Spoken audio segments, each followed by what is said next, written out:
Hey everybody, it's Allie and I killed Diane Jenkins. Well, welcome to our Y&R chat for Sunday, August 7th. Diane Jenkins is D-E-A-D dead. It doesn't get any deader than this. She is as dead as it gets. Goodbye, Diane. I mean, as the sun rose over Genoa City for another beautiful, wonderful, glorious day,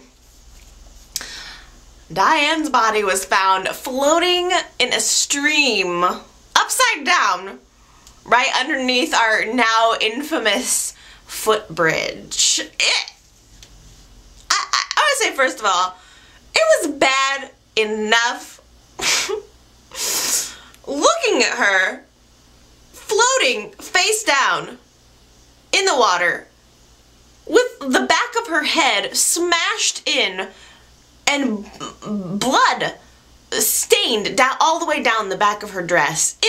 That was gory enough for someone, you know, for a character that you've known for that long and you've been involved in their lives for that long. To see them dead like that is traumatic enough. And then Y&R, they did this shot of Diane like from underneath the water, looking up at her. I can only describe it as underwater dead face. That's what she had, underwater dead face. Like with her, like they showed her face floating, like with her eyes wide open, just staring back at us, just glaring back at us.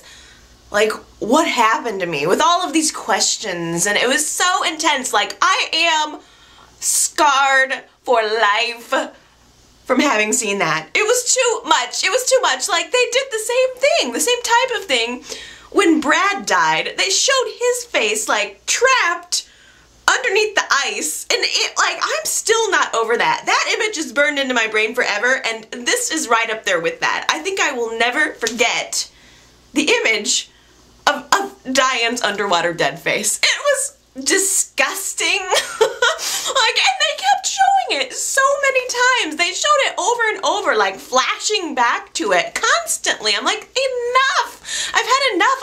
I'm traumatized for life. It felt like looking at a dead body. It was very real. So, I mean, you gotta hand it to him on that hand for sure. I mean, you gotta hand it to him on many hands.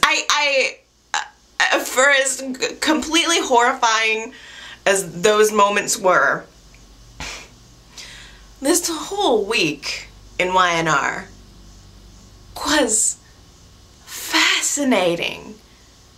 Fascinating. I was so intrigued the entire time. I honestly just sat back and took it in. I tried not to think too much about everything that was going on. I was like, I just gotta get in this information and just digest it, because it was literally so much information. And if you did not watch the show this week, I'm sorry. I'm not gonna be able to recap it for you. I mean, because it was complex. Like, I almost feel overwhelmed right now, feeling like I have to talk about all of the angles, because the sheer quantity of things that happened was overwhelming, and there are so many little details that I'm sure I'm going to miss, and there are so many things that I'm sure you guys picked up on that I didn't pick up on. So I am sorry if you guys did not watch this week's show. I hope I do a good job of talking about it, but you really missed out. I mean, as a body of work, the full week was excellent. And plus, like, all of the shows this week, and the show as a whole this week, had this really, like, ghostly, spooky, creepy essence about them. And, like, it would have been a great storyline for Halloween. They almost should have saved this for the fall, because it just had that just ethereal, just really just strange and creepy sense about the whole week. I mean, it's a murder mystery, and they're doing a good job of putting that feeling into all of the shows. Like, it is a mystery, and everyone in town is a suspect. Literally, nearly everyone in town hated her. Nearly everyone had a motive, had a reason to want to kill Diane, and, like, Michael is the only one who is even sad that she's dead. I mean, we haven't seen her son's reaction yet, but Michael is the only person. He teared up.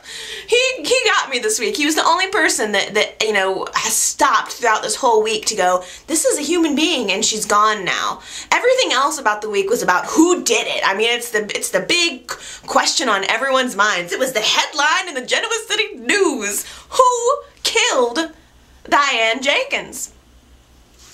And I'm sure that you're all waiting for me to tell you who I think killed her. Like, I'm sure you assume that I have some sort of theory, but the truth is, I just don't know. I mean, if you're looking to me to tell you what I literally don't know. I don't think that any of the evidence is strong enough to confirm anything or to get anyone off the hook. I think all things are equal here, and I don't think that anyone's reactions or actions are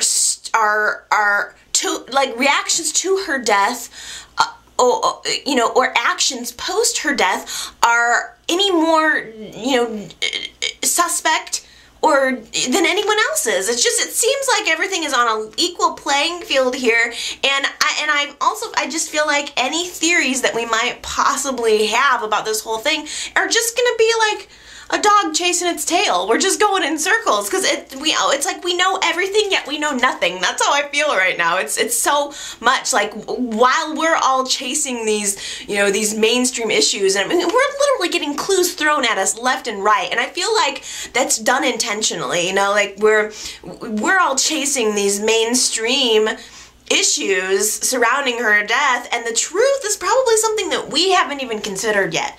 You know, Diane did these voiceovers, you know, post her death, you know, kind of looking down, or not looking down, but, you know, commenting on everyone in Genoa City, and she mentioned that the truth is the space between the lies. And that is exactly what we're dealing with now, and I feel like intentionally YNR is trying to bombard us with information and clues and make us think, you know, trying to make us think that certain people did it, and I just feel like the truth is going to be, you know, something completely obscure that maybe we haven't even thought of yet. You know, it's never the obvious thing, you know, in a murder mystery, and I can't wait to find out. I just want to know. I just want to know who killed Diane. And there's also a part of me though that feels like maybe no one killed her. You know, like there's like maybe it was an accident, or you know, I guess I just feel like in the end we're probably going to be kind of disappointed with what actually happened. I mean, there's so many theories, and, you know, we're imagining all of these characters that we've known for so long viciously and brutally murdering someone, but that's probably not even what's going to happen. I feel like, you know, in the end, it's just, we're not going to be satisfied with the answer. It's just going to be kind of anticlimactic, or, you know, I mean, because, like, if it turns out that Nikki did it when we haven't even seen her on screen in several months, that's gonna annoy me. Like, honestly, I kind of think almost the most likely scenario would be that somehow everyone played a role in what her, you know, what the ultimate outcome was. You know, people played a role at different parts in it. I don't think it's any one answer, but I just don't know. I'm sure you can sense I'm flustered by the whole thing. It's stressing me out a little bit because I don't know the answer. But don't worry, We're gonna still talk about it. We're gonna go through all of the evidence, you and me. we're gonna flesh it out entirely, and we're gonna talk about each person and what the clues are, and we're gonna figure it out together. And if I leave anything out, or if you guys have your own theories, I'm sure you guys think you know exactly what happened, and if that's the case, then please feel free to leave me a comment. Let me know at any time what it is that you think happened to Diane Jenkins. I know that you guys will. You will let me know your theories, and I can't wait to hear them. Okay, there's so much that we still don't know, but let's talk about what exactly it is that we do know. I want to take it person by person, and we'll flesh it all out. First, though, I want to, establish for anyone that hasn't watched that Diane's murder was first discovered, or her dead body was first discovered by Murphy. And I would be remiss if I didn't mention what a freaking hero this guy is. I was so happy. First I saw a figure come strolling through the park with a fishing pole and a fishing hat, and I thought, that better be Murphy. Like, if they bring in someone else, like, I couldn't tell at a distance, but if they bring in somebody else to play a fisherman and it's not Murphy, I'm gonna be upset. But it was Murphy, and that made me so happy. And when he saw Diane's body, his reaction was just so genuine. And, like, also, how many guys do you know who would jump into the water to grab her? He got into the water and fished her dead body up onto the shore. I don't know very many people who would do that. I think most people would probably call the police, yes, but they wouldn't go right for the dead body. And then he identified her, he called the police, and he was the discoverer.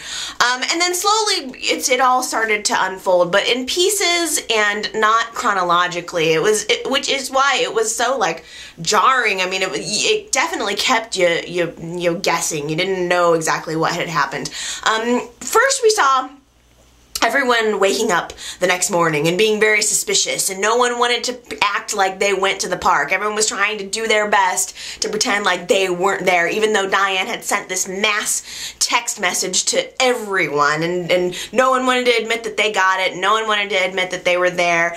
And then we started to get everyone's reactions to her death. Slowly, Jenna said he started to learn about it, and we're watching everyone's reaction, and you're kind of thinking, am I going to be able to tell anything by the reaction?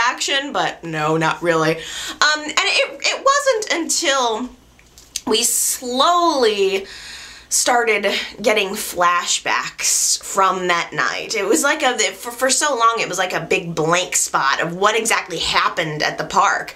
But slowly we started to get the flashbacks, and slowly we started to get small pieces of the puzzle. All of which add up to nothing conclusive at this point. To me, anyway. I feel like, if you think you know exactly what happened, then, I mean, it's just a theory. I feel like everything is a hypothesis at this point. I mean, so I feel like I can't really even make a definitive statement. But again, that's probably the reason that I'm not a detective. So from the flashbacks, we learned that Adam and Diane did meet up at the bridge, and they started to initiate this whole plan to fake Diane's death and frame Victor for the murder. They created this little scene of a struggle. They took her purse and took out all of the items from her purse, and they strewed it all over the place, just kind of trying to make it look like it was a murder scene. And then Adam poured some of Diane's blood, which he already had handy, all over a rock. And he wanted to make this rock look like it was the murder weapon, and he planted underneath this rock a watch that he stole from Victor and just sat it. It was literally like, watch, rock. I mean, it couldn't have possibly been more obvious. Though I'm looking at this and I'm thinking, please. I mean, do you honestly want anyone to believe that Victor murdered Diane, dropped his watch, and then dropped the rock in the exact same place? I mean, it's just so, like, I don't know, it was crazy. Adam, I thought you were more clever than that, honestly. And it turns out that, Diane actually double-crossed Adam, and she revealed this entire plan to Victor. Of course, we're realizing this in pieces, but Victor shows up after getting Diane's text, and she tells him everything. She shows him the scene that is set out to frame him, and lets him know that Adam, you know, had this plan. And of course, she's telling him this, hoping to squeeze a few more dollars out of him, I think. As soon as she tells him, you know, she turns around and she says, "So, are you gonna help me out now?" You know, like, "So, I just saved you from getting framed up for murder. You got a little something for me now?" But Victor did not see it this way. He was not impressed with Diane's last-minute confession. You know, he realized that, you know what, this means that you were in on it. So he's not happy about it. He picks up this already bloody rock, and he becomes enraged, you know, at Diane. He comes over toward her, and he raises his hand with the bloody rock in his hand, like he's going to hit her over the head with it. And we just see him raising his hand, and then over in the bushes we see Victoria's horrified face watching the whole thing happen. So that scene alone, it makes it look so obvious. Like, of course, we saw Victor raise his hand, raise the rock. Clearly he was gonna go bash Diane over the head with the rock. Clearly. But I really think, and this is, I don't know, this is just a theory, but I feel like Victor being the killer is too obvious. It's too obvious, and it's never the obvious thing. Also, we were able to piece together that Diane had a conversation with Adam after she revealed the truth to Victor. So she told Adam in a scene later on that she had double-crossed. Actually, it was before. I think this scene came before, which is why it was sort of intentionally there to fool you. Diane told Adam that she revealed the truth to Victor about the whole thing. So, clearly, Victor did not kill her in that moment. I mean, like, I can only assume that Victor and Victoria were already gone. Something happened. They left by the time that happened, by the time she had the conversation with Adam. So I don't think that it's at all possible that Victor killed her. And honestly, if anyone from the Newman clan killed Diane, it would have to be Adam. But yet again, I feel like Adam is way too obvious of a suspect. I mean, he you know, he's already got all of these fingers pointing at him in all of these directions, and I just even though I'm not into murder mysteries, I do know that it's never the most obvious suspect ever. Okay, now I can't just let all of the Newmans off of the hook for Diane's murder without talking about Nick first. Although I really don't think Nick would have killed Diane. First of all, it would be so far out of his character. I don't feel like he had enough motive. But then again, that's probably what would make him the perfect suspect, because I'm thinking that it wouldn't be him. But, you know, clearly he had this altercation with Diane. You know, he called her, they had an argument on the bridge too, and we found out that Nick has a huge scratch on his neck to prove that he is a suspect. Well, unless Phyllis managed to dig one of those fingernails into Nick's neck during their post-park lovemaking session, which totally happened this week. I mean, finally, honestly, I'm happy that they just finally had sex, because that was like a balloon that was waiting to pop. It needed to be popped, and, you know, I kind of wish we could have focused on it a little bit more, but I'm glad they just got it out of the way. Because mysterious deaths are such a turn-on. I mean, literally, they both had been to the park that night, and then they came back to Restless Style and did it. I said it last week, and I'm saying it again. Anything will turn these two on. It doesn't matter what it is. They're just hot for each other. But Phyllis also clearly had this altercation with Diane, because one of her fingernails popped off at the crime scene and is now being entered into evidence. Exhibit A, Phyllis's fingernail. And we also saw from the flashbacks that as Phyllis, you know, is arguing with Diane, Diane starts to mouth off to Phyllis, like saying really terrible things to her about her relationships, about Jack and about Nick. But then Diane starts kind of throwing Phyllis's kids into the mix too, and Phyllis is not having it. If you say something about Phyllis's kids, she freaks out. So Diane just kind of quips about her kids and then walks off into the night, into the bushes. And Phyllis was so angry about this, she drops to the ground, she starts digging around in the dirt, she pulls out a rock, and then we see Phyllis follow Diane off into the woods with rock in hand. She's following her angrily, clearly with the intention of doing something with the rock. So really at this point, there is as much evidence for the blunt force trauma against Phyllis as there is against Victor. They both had, you know, the weapon to hit Diane in the head, to bash her brains in. So I don't know, I think that there is an equal amount of evidence on, you know, for them as far as the weapon goes. And although Nick didn't have an obvious weapon, he does have some seemingly damaging evidence that's gonna pop up to be used against him.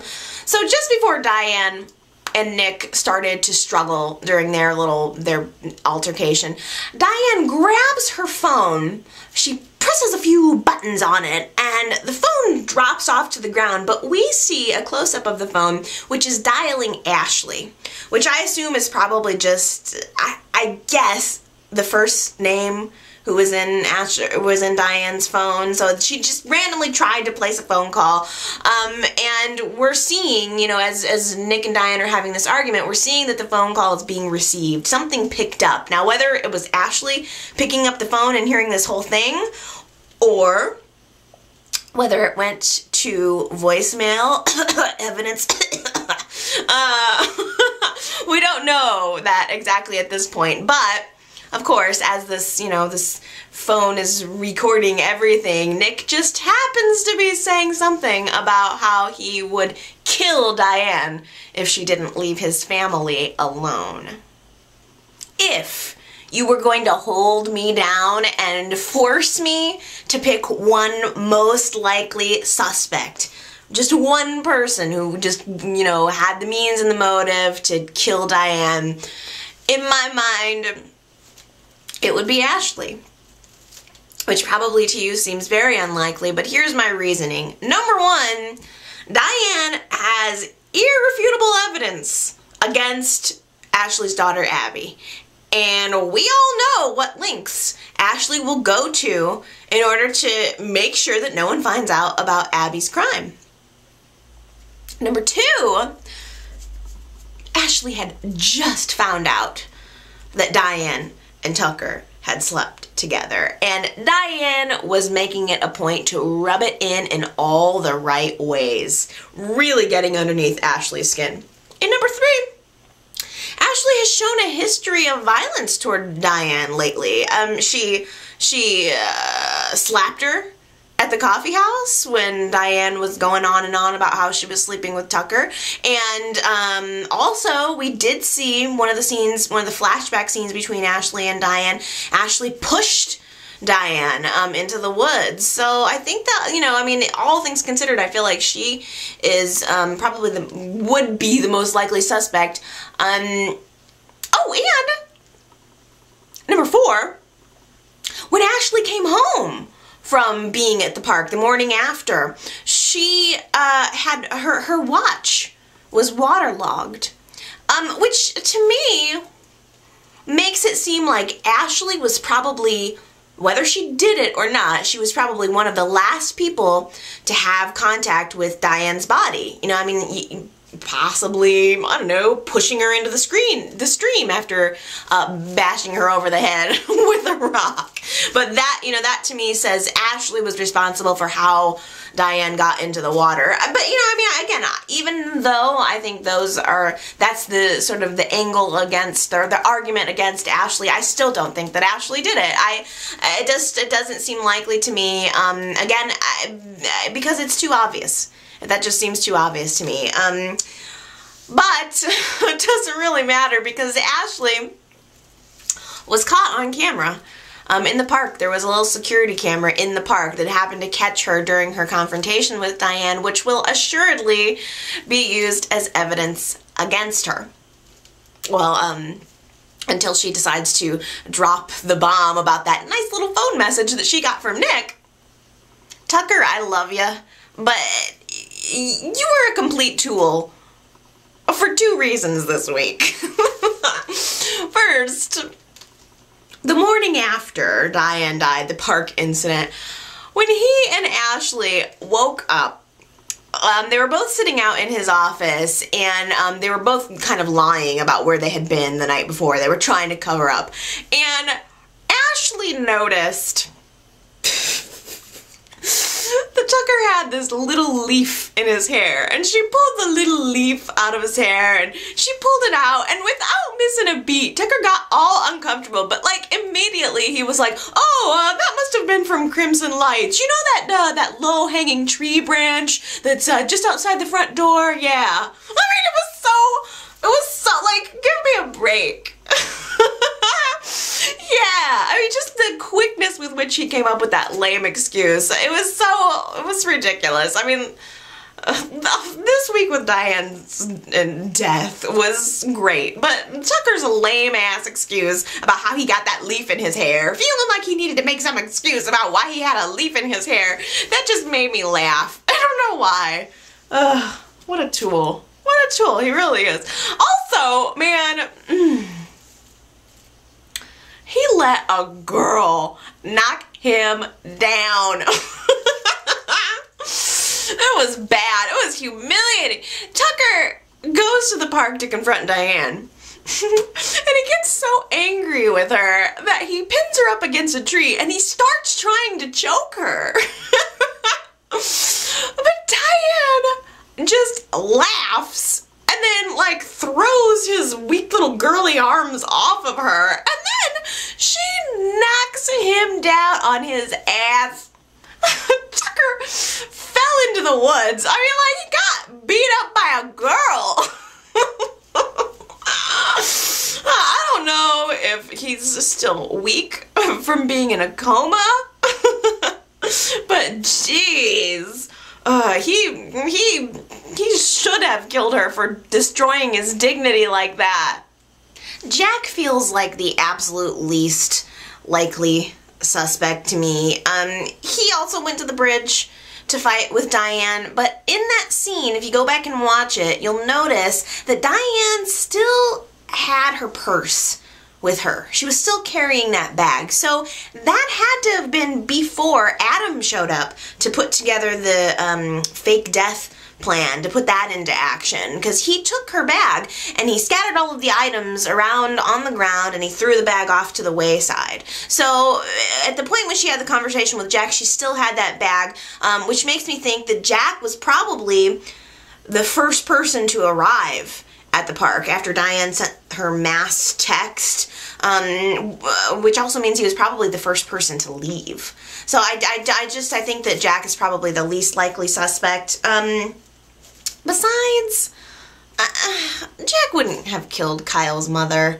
If he hasn't killed Victor after all of these years, he certainly would not kill Diane. Which also, he still hasn't found out about the fact that Victor has custody, well, at least half custody of Kyle. Which, by the way, although in reality, that does not make any sense at all. In the scheme of Diane's thinking, there is absolutely no way that to be involved in one of Adam's plans, she would have decided to sign away custody to Victor of her son. For as touchy as she is about Kyle, if we're talking continuity here, Diane never would have done that. Absolutely not. That's ridiculous. However, that whole thing exists. That whole part of this story exists solely to cause a future rift between Victor and Jack. So probably a little ways down the road, after we move on along in Diane's murder investigation, we're gonna have that whole element to it, which, I mean, could play into it too, you know, possibly, you know, giving someone motive, I don't know, giving Victor and or Jack motive to kill Diane, but just in general, FYI, that's what that was all about. I know we were all kind of confused about that last week, and that's what it is. So, that's it. And just get ready. Just get ready for that little bomb to drop, because Jack is on his way to Switzerland to pick up his kid and tell him that his mother is dead, and I guess to bring him back to Genoa City and introduce him to daddy number 2. Abby wakes up from the infamous night, drunk, of course. Yeah, she totally learned that lesson about not turning to alcohol to drown her problems. That rehab it totally worked out for her, because you know, drinking always works out for her. It's every time she's done it, it has been an excellent solution to her problems.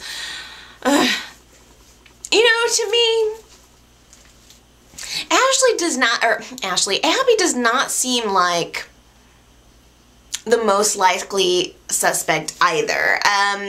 She does have a nasty little habit of, I don't know, drinking, then blacking out, and then almost killing people, whether intentional or not. But she, of course, can barely remember what happened that night. She blacked out for a large part of it. But we were able to piece together that Abby met Diane at the park, and Diane tried to blackmail her for the video. And actually, in fact, Diane has this little key that she waves in front of Abby's face, telling her that it's the key to a lockbox where she has this video evidence. And it's not even really blackmail, honestly, because the way I interpreted it was that Diane was not trying to sell Abby that key. She just wanted to have it and use it as a torture device.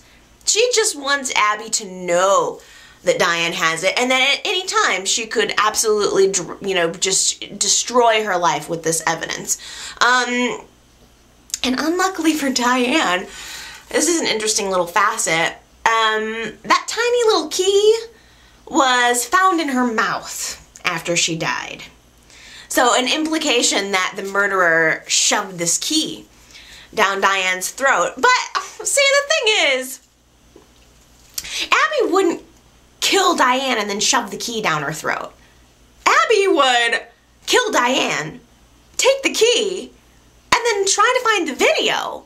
So that doesn't even make sense to me. Honestly, knowing Diane, she probably tried to swallow the key just so that Abby wouldn't get it. You can almost see her standing there going, nope, you're never going to get it. Gulp. And then, maybe she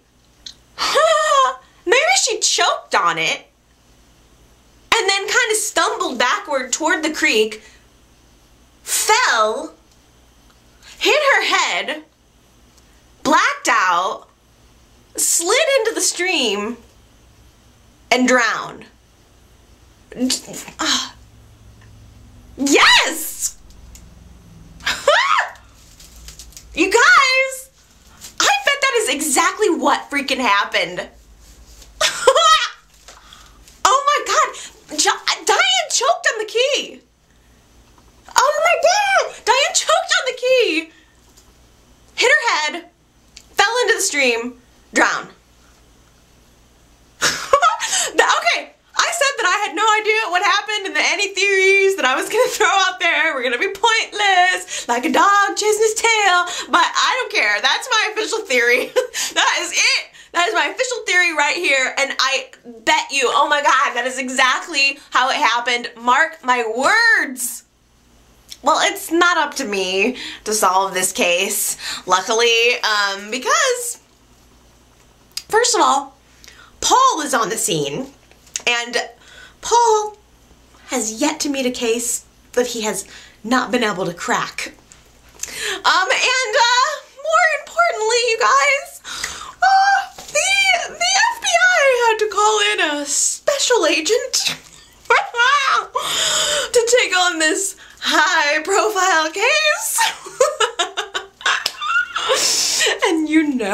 know what that means. That's right. The Diane Jenkins murder case just got 100% more sexy. Yay! Sex Wolf is back! That's right! Oh my god! Sex Wolf! He's gonna maul you, then have sex with you! Sex Wolf! Ronan Malloy is Sex Wolf! Oh my goodness. At the stroke of midnight, Ronan Malloy grows hair and claws and he lets out a howl when there's a full moon, and then he runs around the park having sex with everything. It seems like a TV show that I would watch. Oh my goodness. Maybe Ronan had sex with Diane to death. That's what happened. He turned into Sex Wolf in the park. And then had sex with Diane to death. Oh my gosh, you guys. Literally, when Ronan walked onto the crime scene, for the first time ever, I yelled out, Yahoo!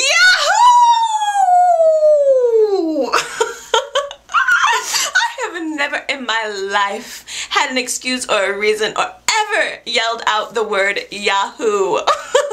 But for some reason, he just does that to me. Like, I don't know, like, there is something about him. There's something about Ronan that just drives me wild. It's like he's a bad boy. It's like he's a jerk, you know? He's like a sexy jerk. And he's just the way he carries himself, like smug, but, you know, just so sexy. And it's like his mouth is like, wow. His mouth. I bet he knows how to use it too. Like, I'm picturing, the whole time watching him, just picturing his mouth. If you know what I mean, ladies and gentlemen.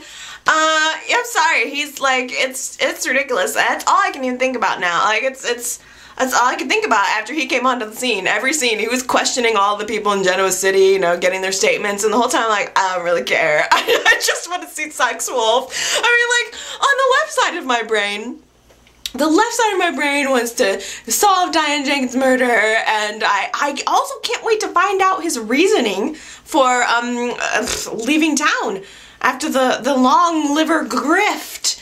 But the horny side of my brain just wants to see him with his shirt off. To be honest with you, in my mind, only two major things happened this week. Diane died and Ronan returned. So that's just, I mean, there was other storylines, but nothing I haven't commented on 100 times already. But there are two other sex-related points that I still want to make. First of all, move over, Sharon. Just move right over, because Avery and Adam have major hot potential. She's in town, she's decided to take Sharon's case, and that means that she needs to get up close to Adam. She needs to, like, get the truth out of him. So she slinks up next to him. Maybe slithers is a better word. Slithers up next to him one day at the bar, and he does a double take when he sees her. I mean, she's this blonde bombshell, and true, I guess we don't know that much about her character yet. I don't really know anything about her, but as soon as Adam sees her, like, she's like, he's like, yeah, you know. I mean, she seemed to have him eating out of her hand. I mean, who wouldn't? And so she's sitting there thinking that she's going to use her sexuality to get him to open up, but she doesn't quite know who she's dealing with yet, now does she? So the minute she leaves, Adam flips open his phone, does a quick internet search, and he's like, yeah, I thought that was you. So he reveals that he knew who she was the entire time, right away. So, like, just I like that pull. I like that tension, you know, where, you know, there's a competitiveness about the relationship. I kind of feel like that would be something interesting to see with Adam. So I feel like there is, you know, a potential between Avery and Adam. I don't know how you guys feel about that, but I mean, I know I've been a Sharon and Adam fan for, you know, for a while, but I feel like Sharon and Adam's relationship is dead beyond the point of recovery. I mean, him burning the evidence was one thing, but then the faked out wedding, I mean, that was just cruel. So I just don't think there's nothing going to be left between them ever. If Sharon ever gets back with Adam, she's an idiot.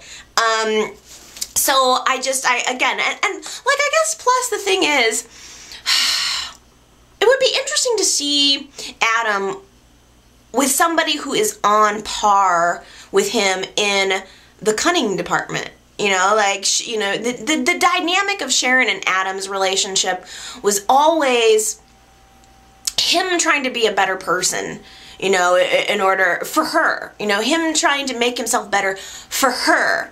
And now that that part of him has died, I would love to see him with someone equally as sexy and snaky. I don't know. What do you guys think about that?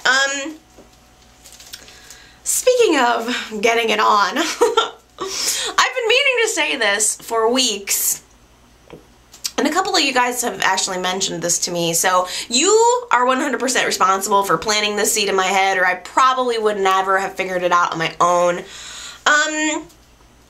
Billy and Victoria slept together this week. They're not back together, but in fact, Billy is being a bigger jerk than ever. But Victoria was trying really, really hard to get back in touch with him, you know, to get back together with him, and he kept pushing her away. He wasn't having it. He kept just saying, you know, we're not good together. But finally, she kind of plays the sex card, and she gets him to give in. They do it on the couch. And afterward, when she gets up to go get him a cup of coffee, I knew immediately what he was gonna do. He got up, put on his clothes, grabbed his suitcase, and left. So Billy's gone. In fact, we saw a shot of him. He is on a plane somewhere, going somewhere, probably Hong Kong, I would imagine. I don't know, that's all I can guess. But at this point, he doesn't want to have anything to do with Genoa City, which is, yeah, it's too bad because, again, you guys called it. If Victoria wasn't pregnant before, she's pregnant now. Okay, you guys, it's your turn. It's all about you now. You have to give me your theories. Who killed Diane Jenkins? I know you think you know. So, leave me a comment. Let me know if I made any mistakes. If I missed any major details, please feel free to correct me. And I know there are some Ronan fans. I know there are specifically some Ronan and Chloe fans out there that are really excited about the return of the sex wolf. So I'm really excited to hear what you guys all have to say. It has been a dynamic week in every single way. So yeah, let's get the chatter going. Let's get it up. Let's talk about it. I'm really looking forward to it. So leave me a comment. Yeah, we're gonna talk this week, or we're gonna talk next week, and hopefully there's gonna be a lot more developments next week. I'm keeping my fingers crossed that we're gonna find out exactly what happened with her soon. I hope it doesn't drag out for too long, but I'm really looking forward to hearing it, seeing how it plays out. So everybody take care. Have an awesome week. I love you guys, and I'm going to see you next time. Okay, bye.